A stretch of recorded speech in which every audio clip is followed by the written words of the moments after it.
हमारे देश के संविधान पर बुलडोजर चलाने की कोशिश में है, क्योंकि आरएसएस वाले ये कभी चाहते ही नहीं थे संविधान बने। हमेशा कहते थे कि मनुस्मृति को ही संविधान बन के रहने दो, मनुस्मृति रहेगा देश का संविधान। और आज वो उसी कोशिश में है संविधान को ढा करके उसकी जगह पे मनुस्मृति रख देने की। बाबरी मस्जिद को किस तरह से इन्होंने सुप्रीम कोर्ट को ठेंगा दिखा करके तोड़ा था 1992 में, आज इनकी कोशिश है कि हर गली में जो हर छोटी सी मस्जिद होती है उसको बाबरी मस्जिद बना दो, हर मुसलमान के घर को, हर मुसलमान के ठेले को बना दो बाबरी मस्जिद, और इसे तोड़ने का तांडव मचाओ, पूरे देश में तांडव मचाओ। तांडव मचेगा, लोग जो है, जो गरीब नौजवान है, जिनको रोजगार जिनके हाथ से छीन ली गई, उनको नशे का, कौन सा नशा, नफरत के नशे की गोली खिला दो, नफरत के नशे में झूमेंगे, गंदी गंदी गालियां देंगे, गंदे गंदे धमकियां देंगे मस्जिद के सामने जाकर के। क्यों भाई, रामनवमी मनाना है, हनुमान की पूजा करनी है, कर सकते हैं आप। उसके लिए मस्जिद के सामने गाली देना, ये कौन से ग्रंथ में लिखा है, कौन से हिंदू ग्रंथ में लिखा है कि ऐसा करना जरूरी है? कि वामपंथ वो शक्ति है जो देश के लोगों के साथ, गरीबों के साथ, उत्पीड़ित लोगों के साथ हमेशा रहता है, हमेशा रहता है, और उस सौहार्द को बिगाड़ने के लिए, उसके ऊपर बुलडोजर चलाने के लिए जब भाजपा की शक्ति, फासीवादी शक्ति आती है पूरे ताकत के साथ में, तो लोगों के साथ पूरी ताकत के साथ खड़ी हुई लेफ्ट जो है, वामपंथ जो है, वो उस बुलडोजर की गति को रोक देता है, दीवार की तरह खड़े होकर के रोक देता है। कई लोगों को लगा कि भाई बाकी जो दल हैं, इतने सारे बड़े बड़े दल हैं विपक्ष के, उनके नेता कहां हैं? एक विपक्ष का दल है, दिल्ली में सरकार चला रहा है और वो वही भाषा बोल रहा है बीजेपी वाली, और उसके लोग जो है, वो पीडब्ल्यूडी के लोग, वो एनडीएमसी एमसीडी के साथ जुड़ करके बुलडोजर चलाने में लगे हैं, आम आदमी पार्टी वाले। बाकी जो दल है वो कहां है? क्यों है कि जो सीनियर लीडर्स है वामपंथ के, वो पहुंच जाते हैं, वो खड़े हो जाते हैं बुलडोजर के सामने। तो हमने उनको जवाब कहा, जो लोग इस बात को पूछ रहे थे, कि दरअसल आपने ये पहली बार देखा, लेकिन गरीबों के बस्तियों में हमेशा लेफ्ट के लीडर्स रहते हैं, वामपंथ का संगठन रहता है, और गरीबों की बस्ती को बुलडोजर से बचाने वाली घटना वामपंथ की तरफ से ये कोई पहला अनुभव नहीं है। और क्योंकि ये काम हम हमेशा करते हैं, जाहिर सी बात है कि हमारी तैयारी यहां करने के लिए भी है और हमने उसको बखूबी किया। लेकिन जो चैलेंज है हमारे सामने वो ये है कि पूरे देश में ये जो नफरत का बुलडोजर है, जो गरीबों को बांट रहा है, और उसके बाद उनको बांटने के बाद में अडानी अंबानी का राज वहां स्थापित कर रहा है, उसे कैसे रोका जाए? सबसे पहले मेरे ख्याल से समझने वाली बात यह है कि जो इस पे जो कहानी बना रही है मीडिया, जो गोदी मीडिया है, उस कहानी को चैलेंज करना सबसे बड़ा चैलेंज बन के हमारे सामने है, और हम कर सकते हैं इसको चैलेंज। ये चला रहे हैं ये बात कि हिंदू अपना धार्मिक प्रदर्शन चलाते हैं, उसके ऊपर मुसलमान लोग पथराव किए, तो दंगाई कौन हुआ? मुसलमान हो गया। और ये जो दंगाई मुसलमान है, ये अतिक्रमण किए हुए हैं। अतिक्रमण इन्होंने सरकारी जमीन पे तो किया ही है, क्योंकि ये गरीब हैं, झुग्गी में रहते हैं, अनऑथराइज्ड कॉलोनी में रहते हैं, लेकिन इन्होंने देश में भी अतिक्रमण किया है, क्योंकि ये बांग्लादेशी है, रोहिंग्या है, फला है, ढिमाका है।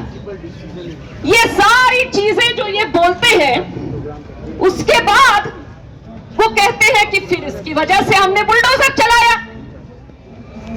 और इनका जो एमसीडी वगैरह है वो कहेगा, इनका म्युनिसिपैलिटी का वो कहेगा कि हम अतिक्रमण हटाने के लिए बुलडोजर चला रहे। और इनके जो दिग्गज नेता लोग हैं, जैसे मध्य प्रदेश के होम मिनिस्टर, वो कहेंगे कि दंगाई जहां जहां होंगे वहां हम दंगाई को उखाड़ेंगे बुलडोजर के साथ में। बुलडोजर न्याय की बात करेंगे योगी आदित्यनाथ, और ये देश भर में इन्होंने शुरू कर दिया है। ये कहानी पूरी तरह से झूठ है। पहली बात तो ये कि आसाम हो या दिल्ली हो या मध्य प्रदेश हो या बिहार हो या यूपी हो, देश भर में जहां जहां गरीब बसे हैं, गरीबों का जहां वास है, वहां पर सरकारें कहती रही हैं कि ये अतिक्रमण है। आप रह रहे हो तो आप सरकार की मेहरबानी पर रह रहे हो भाई। आप शहर बनाने आए हो देश भर से, मजदूर हो, अलग अलग राज्यों से किसी शहर में आए हो, लेकिन यहां रहने का हक नहीं है तुमको, घर बनाने का हक नहीं है तुमको। कभी भी हटा सकते हैं तुमको, कभी भी बुलडोजर चला सकते हैं। ये वो हर गरीब को कहते हैं, लेकिन हर गरीब को वो अतिक्रमण करने का आरोप हर गरीब पर लगाते हैं, हर झुग्गीवासी पर। तो उसमें अलग से मुसलमानों पर वो कहते हैं कि तुम तो हो ही अतिक्रमणकारी क्योंकि गरीब हो, लेकिन ऊपर से तुमने देश में भी अतिक्रमण किया। जो गैर मुसलमान जो गरीब है उसे ये गाली सुननी नहीं पड़ती। एक मिनट, कैमरामैन से रिक्वेस्ट है प्लीज, आप तो पीछे पब्लिक बैठी ऑडियंस, कि तुम देश के ही नहीं हो। ऊपर से ये समझ लीजिए ये क्या गालियां हैं, ये बांग्लादेशी, ये रोहिंगा। रोहिंगा लोग कौन हैं? देश के हर गरीब को समझना चाहिए कि रोहिंगा जो है वो म्यांमार के यानी बर्मा के, वो सदियों सदियों से बसे हुए गरीब मुसलमान हैं, जिनके बारे में म्यांमार ने कह दिया कि आप यहां के नागरिक हो ही नहीं, और उनकी जनसंहार करने के लिए उनकी कोशिशें चल रही वहां पे। वहां से भागने को मजबूर हो रहे। कौन अपना घर बार छोड़ करके भागना चाहता है? तभी भागते हैं जब कोई जान लेने के लिए, आपको काटने मारने के लिए पीछे से कोई दौड़ा रहा हो, तब कोई अपना घर छोड़ करके बिना कुछ भी हाथ में लिए हुए, बस एक पोटली हाथ में लिए, बच्चों को किसी तरह से संभाले हुए रोहिंगा लोग भाग रहे। ज्यादातर लोग बांग्लादेश गए। यहां कुछ संख्या, कुछ हजार, ज्यादा नहीं, 10-20 हजार लोग, बहुत होगा तो 10-20 हजार, उससे कम ही है, वो भारत में है। अब उनको, उनके नाम को, उनके शब्द को आपने गाली बना दिया। ये शरणार्थी हैं। शरण देने की बात तो दूर, आप उनके पहचान को आपने गाली बना दी, और भारत के हर मुसलमान के चेहरे पर, उसके मत्थे पर आप उस गाली को चिपका दे रहे हो। बांग्लादेशी, ये क्या गाली है भाई? जहांगीरपुरी में जो जिनके दुकानें टूटी वो बांग्ला भाषी है, बांग्लादेशी नहीं है। लेकिन अगर होते भी तो भारत से लोग क्या बांग्लादेश में जाकर के आज नौकरी नहीं कर रहे? बीएसएफ के लोग बता रहे हैं कि बॉर्डर पे आजकल, क्योंकि हमारे देश की इकोनॉमी को, हमारे देश के अर्थतंत्र को ठप कर रखा है नरेंद्र मोदी ने, बांग्लादेश में कुछ बेहतर चल रहा है, तो यहां से करीब बॉर्डर क्रॉस करके बांग्लादेश में जाते हैं काम करने। क्या भारतीय होने को गाली बना देना चाहिए बांग्लादेश में? ऐसा नहीं है। जैसे नेपाल से लोग आते हैं यहां काम करने, जैसे वैसे ही बांग्लादेश से भी लोग आएंगे। अब उनमें से आप चुन चुन करके कहेंगे कि जो आएगा अगर वो मुसलमान होगा तो उसके नाम को हम गाली बना देंगे। ये इस चीज को पहचानने की जरूरत है और इसके खिलाफ बोलने की जरूरत है। न्याय तंत्र की जहां तक बात है, सुप्रीम कोर्ट ने एक थोड़ी देर के लिए रोक तो लगा रखा दिल्ली में बुलडोजर चलने पर, लेकिन सुप्रीम कोर्ट ही नहीं, तमाम जो कोर्ट्स है, तमाम जो अदालतें हैं इस देश में, आप समझिए कि बुलडोजर सिर्फ गरीब के घर पर नहीं चल रहा, सिर्फ मुसलमान के घर पर नहीं चल रहा, ये हमारे देश के संविधान पर बुलडोजर चलाने की कोशिश में है। क्योंकि आरएसएस वाले ये कभी चाहते ही नहीं थे संविधान बने। हमेशा कहते थे कि मनुस्मृति को ही संविधान बन के रहने दो, मनुस्मृति रहेगा देश का संविधान। और आज वो उसी कोशिश में है संविधान को ढा करके उसकी जगह पे मनुस्मृति रख देने की। बाबरी मस्जिद को किस तरह से इन्होंने सुप्रीम कोर्ट को ठेंगा दिखा करके तोड़ा था 1992 में। आज इनकी कोशिश है कि हर गली में जो हर छोटी सी मस्जिद होती है उसको बाबरी मस्जिद बना दो, हर मुसलमान के घर को, हर मुसलमान के ठेले को बना दो बाबरी मस्जिद, और इसे तोड़ने का तांडव मचाओ, पूरे देश में तांडव मचाओ। तांडव मचेगा, लोग जो है, जो गरीब नौजवान है, जिनको रोजगार जिनके हाथ से छीन ली गई, उनको नशे का, कौन सा नशा, नफरत के नशे की गोली खिला दो, नफरत के नशे में झूमेंगे, गंदी गंदी गालियां देंगे, गंदे गंदे धमकियां देंगे मस्जिद के सामने जाकर के।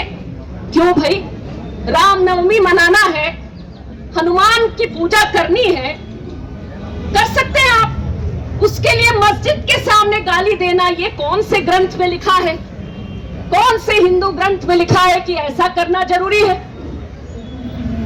अभी ईद मनेगा, ईद की खूब सेवैयां खाइए, बढ़िया से मनाइए ईद को, भाईचारे में, सौहार्द में। ये हमारा भारत है कि सब एक साथ में होली मनाएंगे, सब दिवाली की मिठाइयां खाएंगे, सब ईद की मिठाइयां खाएंगे, एक साथ में प्यार मोहब्बत से रहेंगे। लेकिन जो देश को तोड़ने का काम कर रहे हैं, वो सत्ता में बैठे हैं मोदी सरकार और भाजपा, ये बांटो राज करो की राजनीति कर रहे हैं।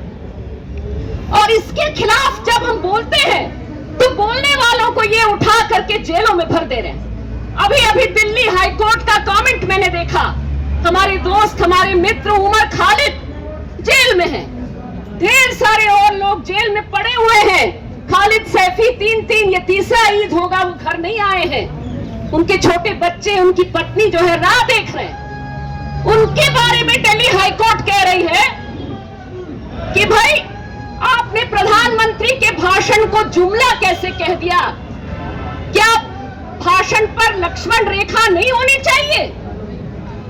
आपने कैसे कह दिया कि आरएसएस जो है वो देश के स्वतंत्रता संग्राम में शामिल नहीं थी, गद्दारी की है, कैसे कह दिया? क्या कोई लक्ष्मण रेखा नहीं होनी चाहिए? ये पूछ रहे हैं दिल्ली हाईकोर्ट के जज साहब, जरा बता दीजिए कि जो लोग गोली चला रहे हैं, गाली दे रहे हैं, जो कह रहे हैं कि बलात्कार कहेंगे, गंदी गंदी गालियां दे रहे हैं मुस्लिम औरतों को, जो लोग कह रहे हैं, गंदी गाली दे करके कह रहे हैं कि जब हम काटेंगे तो राम राम चिल्लाएंगे गरीब मुसलमान, उनके लिए कहां है लक्ष्मण रेखा? आप उमर खालिद को बेल नहीं दे रहे, खालिद सैफी को बेल नहीं दे रहे, गुलफिशा को नहीं दे रहे बेल, और बेल दे रहे हैं यति नरसिंहानंद को, बेल दे रहे हैं बजरंग मुनि को, तमाम जो गंदी गालियां दे रहे हैं हिंदू के नाम पर। ये हिंदू कहां है?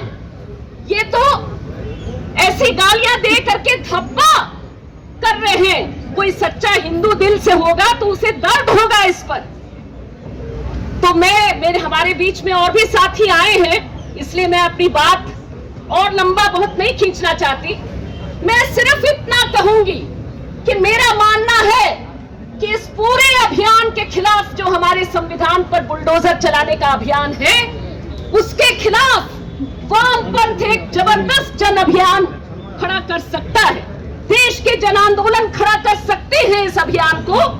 और हम इसमें नारा दें कि हम बुलडोजर राज नहीं चलने देंगे, गरीब के घर पर बुलडोजर नहीं चलने देंगे, भारत के भाईचारे पर नहीं चलेगा बुलडोजर। मैं कहूंगी भारत के भाईचारे पर, आप जवाब दीजिए, नहीं चलेगा बुलडोजर। भारत के भाईचारे पर नहीं चलेगा बुलडोजर, भारत के भाईचारे पर नहीं चलेगा बुलडोजर। हिंदू मुस्लिम का जो साझा प्यार है वो हर गरीब के घर बार को बचाएगा। हिंदू मुस्लिम का साझा प्यार बचाएगा गरीबों का घर द्वार। इसी बात के साथ में, इसी कॉन्फिडेंस के साथ रोज उम्मीद की कसरत कीजिए साथियों। ना उम्मीद करने की पूरी कोशिशें ये सब चलाएंगे। ज्यादा टीवी मत देखिए, उम्मीद की कसरत कीजिए जो जमीन पर की जाती है। जनता के बीच रह करके उम्मीद की कसरत करेंगे हम लोग, और जरूर इस देश को हम ये संघी बुलडोजर से, फांसीवादी बुलडोजर से जरूर बचाएंगे। इनकलाब जिंदाबाद। अगर आपने अभी तक हमारा चैनल सब्सक्राइब नहीं किया है तो सब्सक्राइब करें और घंटी का बटन बिल्कुल भी दबाना ना भूलें ताकि सभी लेटेस्ट खबरें पहुंच सकें आप पे सबसे पहले।